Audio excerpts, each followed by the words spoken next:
नमस्कार दोस्तों, ढोल में पोल चैनल में आप सब मित्रों का हृदय से अभिनंदन करता हूं। दोस्तों, कल के वीडियो में आपने देखा कि जो श्री कृष्ण भगवान कुरुक्षेत्र के मैदान में सामने आमने सामने खड़ी हुई हैं, दोनों तरफ की सेनाएं, इधर पांडव सेना, इधर कौरव सेना, और इधर जो है वो कहते हैं अर्जुन कि हे श्री कृष्ण जी, मैं किस किस को मारूं, ये सब मेरे गुरु, चाचा, ताऊ, बेटे, बेटियां, बेटे, तमाम मेरे ये खानदानी रिश्तेदार भाई, मैं किसको मारूं, क्यों मारूं, मुझे नहीं लालच है, मुझे ऐसा नहीं चाहिए कि मैं जो है सबों पर किसके ऊपर राज करूंगा, सबों के ऊपर राज करूंगा।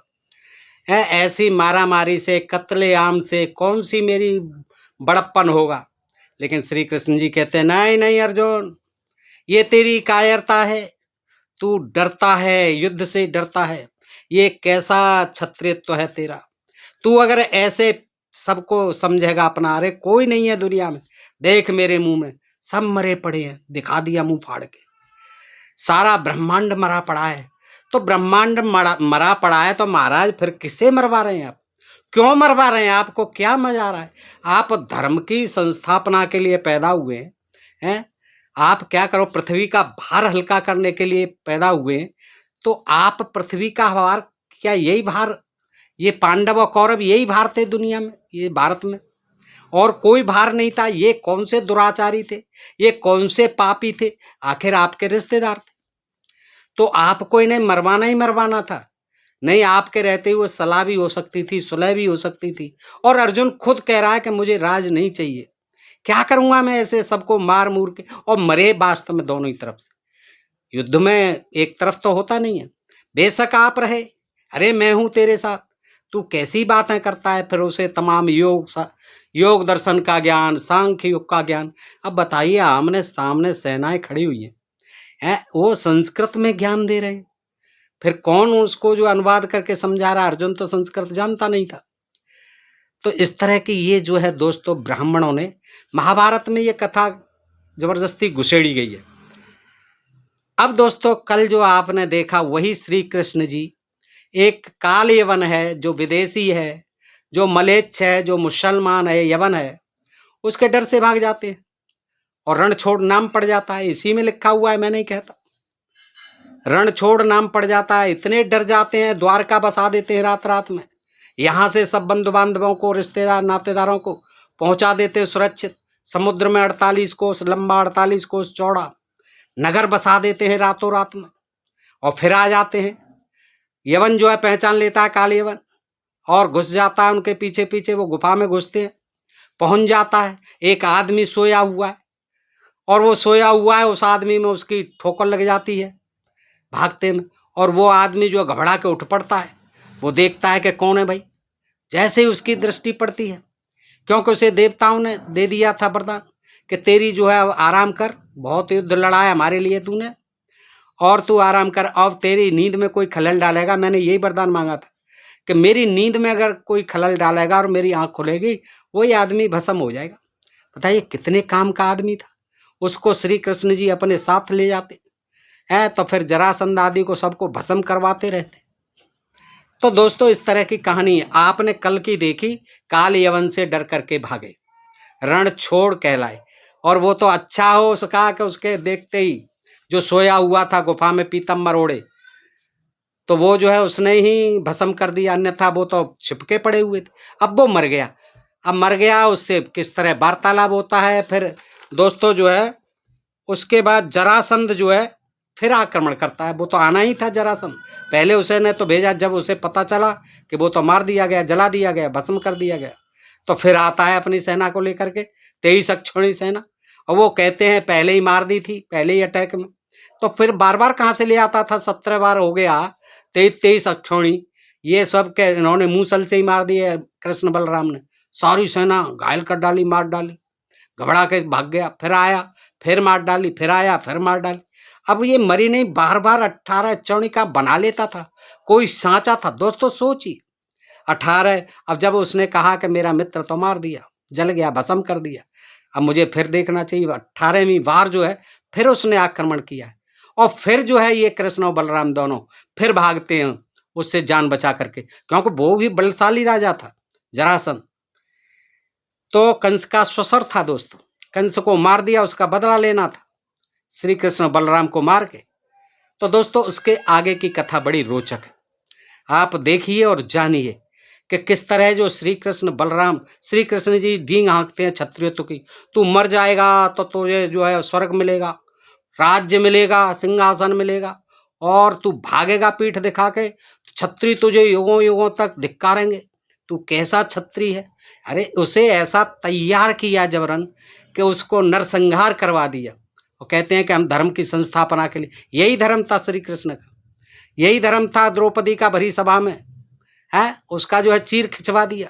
यही धर्म था कि उनको रोका नहीं, अपने रिश्तेदारों को, युधिष्ठिर जिन्हें धर्मराज कहते हैं, वो जुआ खेले और सारा राजपाट हार गए। इसमें कौरवों की क्या गलती थी? कौरवों की गलती क्या है? द्रौपदी जो है सरेआम उसका अपमान करती है, उससे कहते हैं, जब लाक्षागृह में गिर जाता है वो, दुर्योधन तो अंधे के अंधे ही रहे। इस प्रकार अपमान पे अपमान किए हैं इन्होंने, और फिर भी आपके होते हुए किए। तो ये कैसी आपकी धर्म की स्थापना थी?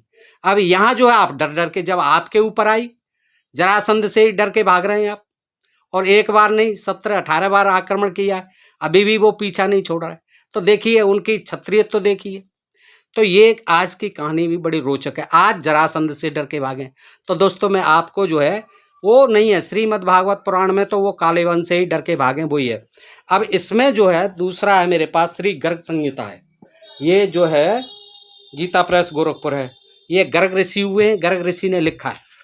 तो दोस्तों इसमें जो है सारा इनका जो है बड़ा डिटेल में वर्णन किया है।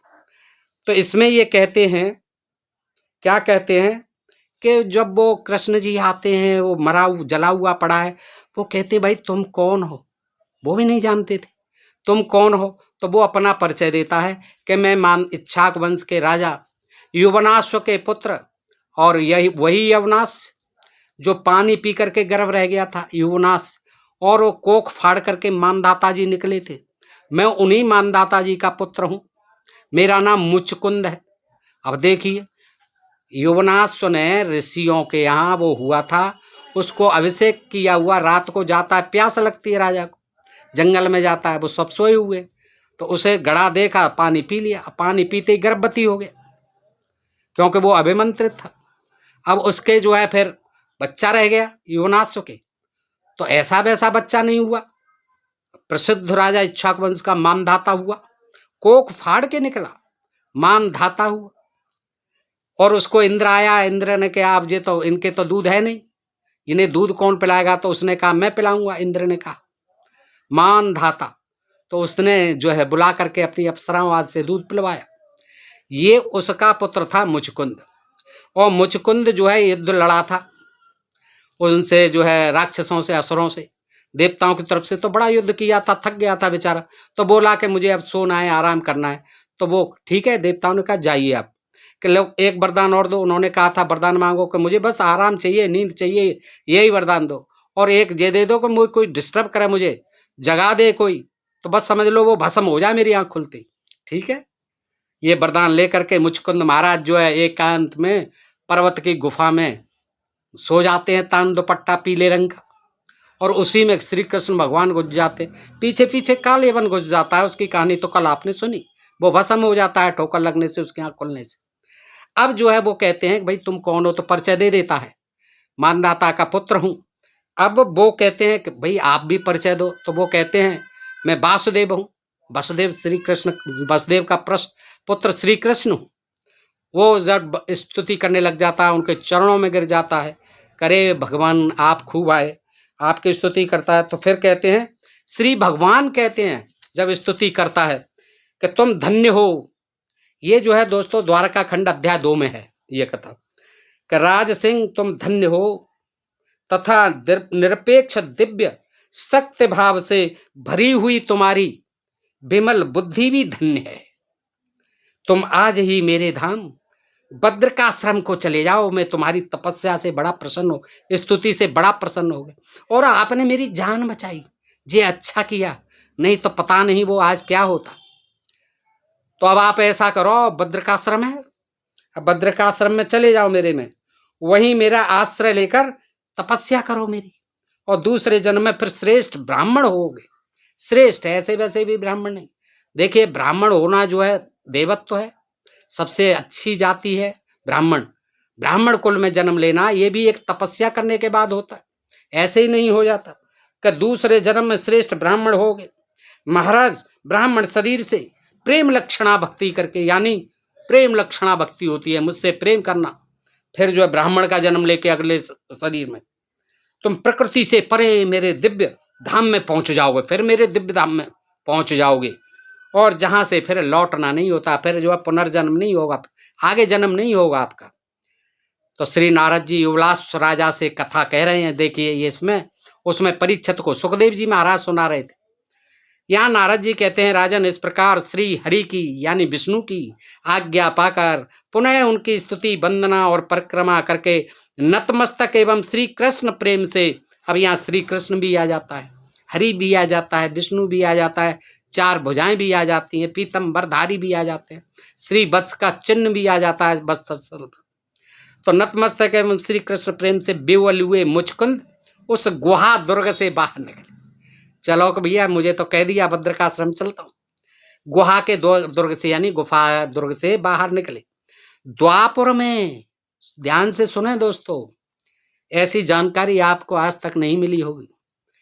द्वापर में छोटी आकृति वाले मनुष्य 100 ताड़ वृक्षों के समान ऊंचे राजा मुचकुंद को देखकर मार्ग में भयभीत हो इधर उधर भागने लगते थे।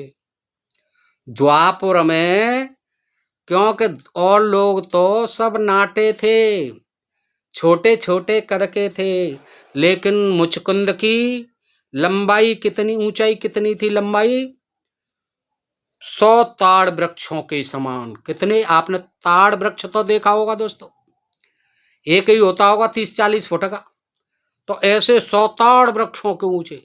मैं समझता हूं वो एवरेस्ट आदि से ऊंचा निकल जाता होगा। बताइए कहाँ चलता होगा, कैसे निकलता होगा, किस घर में रहता होगा। तो डरना तो स्वाभाविक ही है, कहाँ 3-4 फुट का आदमी, क्योंकि वो कहते हैं छोटी आकृति वाले मनुष्य, और वो द्वापर में इतनी छोटी उसके होते थे। लेकिन भीमसेन आदि ये सब राजा तो बड़े तगड़े थे। अब ये लेखक पता नहीं किस नशे में बात कर रहा है ये, और उसको 100 ताड़ के बराबर बता रहा है। ये कोई है, इतना मनुष्य का किसी का आकार होता है? 8 कोस लंबी चौड़ी वो बता दी ताड़ का, जिसको वो पूतना जिसको श्री कृष्ण ने दूध पीते पीते ही उसके प्राण पी लिए। तो दोस्तों, इस तरह से ये राजा मुचकुंद को देखकर मार्ग में भयभीत हो इधर उधर भागने लगते। मत डरो मत डरो, इस प्रकार अभयदान देते हुए मुचकुंद उत्तर दिशा को चले गए। अब वो जिधर जिधर दिशा से जा रहे थे, लोग डर रहे थे देख देख कर। बद्रिकाश्रम को चल दिए पैदल पैदल। उन्होंने ट्रेन, हवाई जहाज, ये मोटर बसें तो थी नहीं, पैदल ही यात्रा होती थी। इतना वैज्ञानिक युग था। सारी लड़ाइयाँ जो है मूसल से और इनसे तीर तलवारों से ही होती थी। इतना वैज्ञानिक युग था। फिर कहते हैं वो मिसाइल चलती थी, धनुष बाण, अग्नि बाण, वर्षा पृथ्वी में घुस करके फाड़ करके फुहारे चल जाते थे, जल अग्नि बरस जाती थी, फिर लौट करके तरकस में घुस जाते थे। क्या क्या बेकार की बातें। अब ये होता श्री कृष्ण जी और बलराम जी उखल तो आपने देखा है, जैसे धान कूटते हैं, वो हलदर, एक हल होता था बलराम जी का, हलदर कहलाते हैं, जो किसानों का हल जोतने का होता, वो कंधे पर रहता था, मूसल हाथ में रहता था। ये इनके हथियार थे। और श्री बलराम जी क्या बड़े भाई थे श्री कृष्ण के।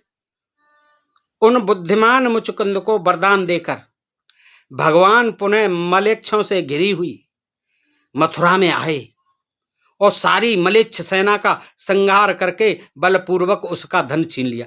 दोस्तों, ये काल यवन आपने कमेंट भी किए, उस समय मुसलमान कहाँ थे, उस समय यवन कहाँ थे। तो दोस्तों, मैं आपको ये वीडियो भी बताऊंगा वीडियो में ला करके, और इन्हीं पुराणों के हवाले से ही बताऊंगा सारी कहानी। यवन कौन थे? यवन, इन्होंने अंग्रेजों को भी यवन कहा है और मुसलमानों को भी यवन कहा है। यवन देश के बताया है, अरब देश के बताया है, यानी ये ईरान आदि के भी बताए। तो मनुस्मृति में भी ये मलेच्छों का वर्णन, भाषा का वर्णन कि मलेच्छ हो जाएगा, मलेच्छों की भाषा अलग होती है। मैं उससे भी प्रमाण रखूंगा और इनसे भी रखूंगा, फिर एक वीडियो बनाकर तब बनाता हूँ। अब तो आज जो है सुनिए, तो मलेच्छों से घिरी हुई मथुरा में आते हैं, वो वहां से वो चले जाते हैं, जे अपने फिर मथुरा में आ जाते हैं। तदनंतर राजा जरासंध ने पुनः युद्ध करने का विचार लेकर मन में लेकर मुहूर्त बताने वाले, मुहूर्त बताओ, मगध राज्य के जितने भी ब्राह्मण थे सबको बुला लिया कि आओ ब्राह्मण देव, मुझे मुहूर्त बताइए, फिर मुझे चढ़ाई करनी 18वीं बार। मुहूर्त बताइए, जल्दी अपने पोथी पत्रा खोलिए। पोथी पत्रा ले लेके ब्राह्मण, श्रेष्ठ ब्राह्मण आ जाते हैं, मुहूर्त बताते हैं और कहा यदि मैं वासुदेव को जीत कर लौटूंगा, वासुदेव यानी वसुदेव के पुत्र, वासुदेव ही कहा गया है पहले, 1000 साल पहले अलबरूनी ने हमेशा वासुदेव ही बताया है। अलबरूनी ने एक जो है हमेशा उसी अपनी जो पुस्तक लिखी है अलबरूनी का भारत, उसमें वासुदेवी का श्री कृष्ण नाम कहीं नहीं है, उसके बाद ये श्री कृष्ण आया।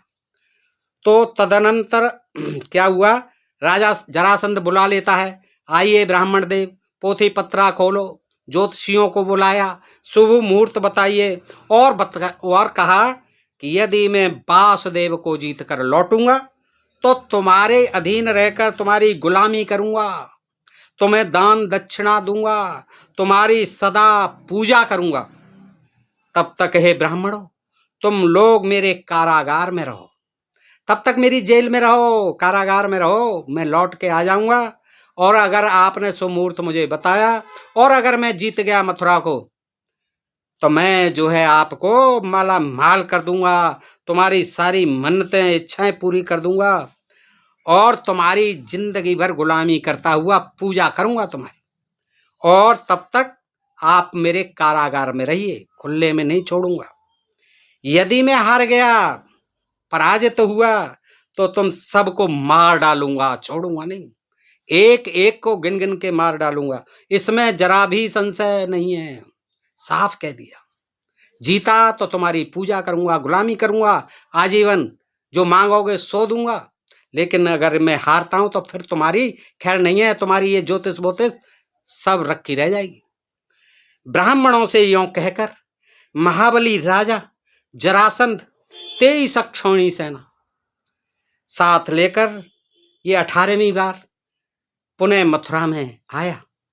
मागध ब्राह्मणों की बात सत्य करने के लिए, देखिए ध्यान से सुनना दोस्त, मागध यानी मगध के ब्राह्मणों की जान बचाने के लिए, पोथी पत्रा ज्योतिष जो मुहूर्त निकाला था उसको सही करने के लिए क्या करते हैं, भगवान ने अपनी टेक छोड़ दी।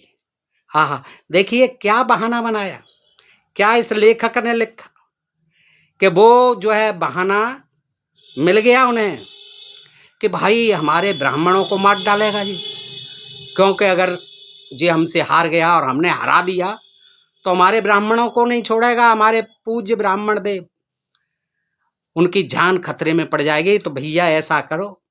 अब यहाँ जो है देखिए ब्राह्मणों को बचाने के लिए खुद जो है भाग लेते हैं युद्ध से पीठ दिखाकर, और वहां अर्जुन के सारे कुटुंब, खानदान, भाई भतीजे, नातेदार, रिश्तेदार सबको मरवा डालते, यानी अपने ब्राह्मण अपनी जान से ज्यादा, उन रिश्तेदारों की जानों से ज्यादा, जिसमें के तमाम नौजान साथी मरे, तमाम सारे रिश्तेदार मर गए, उनसे ज्यादा इन ब्राह्मणों की जो मगध राज्य के थे उनकी चिंता हो गई उन्हें, श्री कृष्ण जी को, बलराम जी को, कि भाई ये नहीं मरने चाहिए, ये शर्त लगाया, किसी तरह खबर पड़ गई होगी, अंतर्यामी थी। तो क्या कहते हैं, मागध ब्राह्मणों की बात सत्य करने के लिए, यानी हमें हराना नहीं है उसे, हमें खुद हाल स्वीकार कर लेनी है, ब्राह्मणों की बात सत्य करने के लिए भगवान ने अपनी टेक छोड़ दी और फिर क्या किया, मनुष्य की सी चेष्टा को अपनाकर, यानी एक साधारण मनुष्य की चेष्टा, वहां गीता ज्ञान वाली नहीं, कुरुक्षेत्र वाली नहीं, वो तो दैवत्व थी, मैं ही हूं जो कुछ हूं, मैंने ही वर्ण व्यवस्था बनाई है, शूद्र स्त्री वैश्य ये पाप योनि है, और जो अपने कर्म को नहीं करता है नरक को जाता है, हर वर्ण का अपना कर्म निश्चित है, वो सब कुछ मैंने ही किया है। वहां सारी जाति व्यवस्था, वर्ण व्यवस्था का समर्थन, उसकी स्थापना कर दी, जो कोई नहीं करेगा वो नरक जाएगा, उसको मैं ही दंड देने वाला हूं, मैं ही वर्ण व्यवस्था को बनाने वाला हूं, और मैं ही सब में श्रेष्ठ। नदी हो, वृक्ष हो, तालाब हो, मेरी भक्ति कर अर्जुन, मेरी भक्ति कर, डर मत। तेरे लिए स्वर्ग के दरवाजे खुले या फिर राज सिंहासन। भगवान थे तो वैसे ही दिलवा देते, क्यों परेशान हो रहे थे? क्यों इतना खून खराबा करवाया आपने? यही आपकी धर्म संस्थापनार्थी। तो क्या हुआ, अपने टेक छोड़ देते हैं और साधारण मनुष्य की सी चेष्टा करके अपने नगर से भयभीत की भांति, कितना भयभीत हो गए, कितना डर गए। 23 अक्षौणी सेना मायने रखती है, और उसमें अरब ईरान तक के आ गए थे सारे, ये शक, पल्लव, दरद और ये तमाम जो उस समय के राजा थे, सब मलेच्छ राजा, सब आ जाते थे उसके साथ। और इनके साथ कोई नहीं था, दो ही थे ये। उनको छोड़ आए वहां अपने नातेदार रिश्ते। देखो उनका भी कितना हिफाजत, उनके तो मरवा दिए सब कौरव पांडवों, और अपने को द्वारका बसवा दी। एक रात रात में उनके लिए 48 कोस लंबी चौड़ी वो बनवा दी, सारी सुरक्षा कर दी वहां। अपनों को तो बचाया, लेकिन उन विचारों को मरवा दिया। सोचिए दोस्तों, ये धर्म की स्थापना थी, गीता का ज्ञान ही है। अब क्या होता है कि अपनी साधारण मनुष्य बन गए, डर गए, भयभीत हो गए, और अपने नगर से भयभीत होते हुए परम भगवान बलराम और श्री कृष्ण पैदल ही बड़े जोर से भागे। रथ, हाथी सब धरे रह गए उनके, गरुड़ अरुड़ पता नहीं कहाँ चले गए।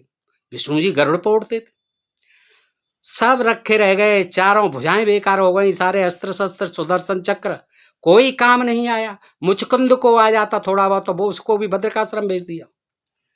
तो जोर से भागते हैं, उन्हें भागते देख मगधराज अट्टहास करने लगा, डटो, रुको रुको रुको रुको, कहाँ भगे जा रहे हो डरपोक की भांति, कायर की भांति, रुको। अट्टहास करने लगा। वह ब्राह्मणों के वचन का अनुस्मरण करके रथ सेना के साथ उनका पीछा करने लगा कि मैं तो उनसे वचन करके आया हूं। वो पीछा करने लगा। वे दोनों भाई श्री हरि यानी कृष्ण और बलराम, दक्षिण दिशा की, यहां विष्णु जी नहीं आता है, कहना चाहिए विष्णु जी और बलराम जी, लेकिन कृष्ण को बदनाम करना है। नाम जो है विष्णु जी, जहां तारीफ का काम है वहां विष्णु जी, हरि जी, नारायण जी, और जहां कायर बनाना है, भयभीत बनाना है, डरपोक बनाना है, वहां कृष्ण जी। देखिए, तो वे दोनों भाई श्री हरि दक्षिण दिशा की ओर जाते हुए प्रवर्षण गिरि पर पहुंच गए। किस गिरि पर? पर्वत पर प्रवर्षण। उन दोनों को उस पर्वत पर ही छिपे जरासंध जान गया कि ये इस प्रवर्षण पर्वत पर ही छुप गए कहीं। ढूंढता हुआ पहुंच गया और उसने कहा कि ऐसा करो, जैसे लाक्षागृह की योजना बनाई थी कि इसमें जल के मर जाएंगे पांडव। वो जो क्या हुआ कि उसने जो समझ लिया जरासंध ने कि ये इसी वन में छिपे हुए, सामने जो वन है। और उसने क्या किया, भाई ऐसा करो, अपने सैनिकों को आदेश दिया, आग लगा दो इस जंगल में। तो लकड़ी जलाकर वहां के जंगल में आग लगा दी। प्रवर्षण गिर के समस्त वन के भस्मीभूत हो जाने पर, यानी जल जाने पर, उस जलते हुए पर्वत के 11 योजन ऊंचे शिखर से, और यहां ध्यान दीजिए क्या होता है जब देखा श्री कृष्ण और बलराम ने, अरे ये तो आग लगा दी इसने, अब तो हम मर जाएंगे जल करके। तो उन्होंने क्या किया, डरता सो मरता सो क्या न करता, उन्होंने 11 योजन ऊंचे शिखर से, पर्वत का शिखर इतना ऊंचा पर्वत था, और उस जलते हुए पर्वत के 11 योजन यानी 11 योजन 44 कोस 88 मील ऊंचा। देखिए दोस्तों, मैं आपको पुरानी नाप से बता देता। तो 11 योजन ऊंचे शिखर से कूद पड़े डर के मारे कि कैसी तो जान बचा, नहीं तो यहां जल जाएंगे। ये भगवान थे। अरे आप आग बरसा देते हैं, कहाँ गए आपके वो जो बाण जो वर्षा कर देते थे? अर्जुन पे तो रहते थे, अर्जुन ने तो तमाम जो है वर्षा की थी, अग्नि भी बरसाई थी महाभारत में, तमाम योद्धाओं ने बरसाई थी, और जल भी बरसाया था। कहाँ गए आपका सुदर्शन चक्र, कहाँ गया आपका? अरे आप तो भगवान है, वैसे उसको भस्म कर देते। जब मुचकुंद कर सकता है, कपिल मुनि 60,000 पुत्रों को, सगर के पुत्रों को भस्म कर सकता है, आप नहीं कर सकते? आप तो भगवान हो, और एक नहीं दो भगवान, कृष्ण और बलराम है, दोनों भाई ऐसे डर के भाग रहे हैं। 11 ऊंचे शिखर से कूदकर वे दोनों देवेश्वर शत्रुओं से अलक्षित रहकर, यानी छुप छुपा कर शत्रुओं से द्वारका में जा पहुंचे। वो तो पहले से ही बनवा दी थी द्वारका। अब आगे क्या होता है दोस्तों, द्वारका को भाग जाते हैं जान बचाकर। महाबली वीर मगधराज, महाबली तो है ही, वीर मगधराज, उन दोनों को दग्ध हुआ जान उसने सोच लिया ये तो जल गए दोनों। अपनी विजय के नगाड़े बजाता हुआ मगध देश को लौट गया। नरेश्वर उसने बड़ी भक्ति से लौट करके ब्राह्मणों का पूजन किया। ये तो जरूरी है ब्राह्मणों का बीच में आना, पूजन करना, इसी के लिए तो इतनी मगज पच्ची की गई है, ये इतने पोथने लिख दिए गए। जहां देखो तहां श्री कृष्ण से, राम से पैर पुजवाना, पूजा करवाना, और भृगु ब्राह्मण से, अपने ससुर से लात खा लेना विष्णु के द्वारा, ये इसीलिए तो लिखे। अंत में आ गया, देखिए ये नई कहानी इसमें निकल के आई। ये है गर्ग संहिता। तो नरेश्वर उसने बड़ी भक्ति से ब्राह्मणों का पूजन किया, जो अपना वादा करके गया था निभाया, और कहा ब्राह्मण जिसका सहायक होता है। भाई ब्राह्मणों तुम्हारा सही था, सब ज्ञान दिया हुआ ज्योतिष से मुहूर्त सही निकाला था, देखो मैं विजयी होकर के आ गया। और इसीलिए कहते हैं कि आप जैसे ब्राह्मण जिसके सहायक हों उसकी पराजय कैसे हो सकती है। धन्य है ब्राह्मण देव आप।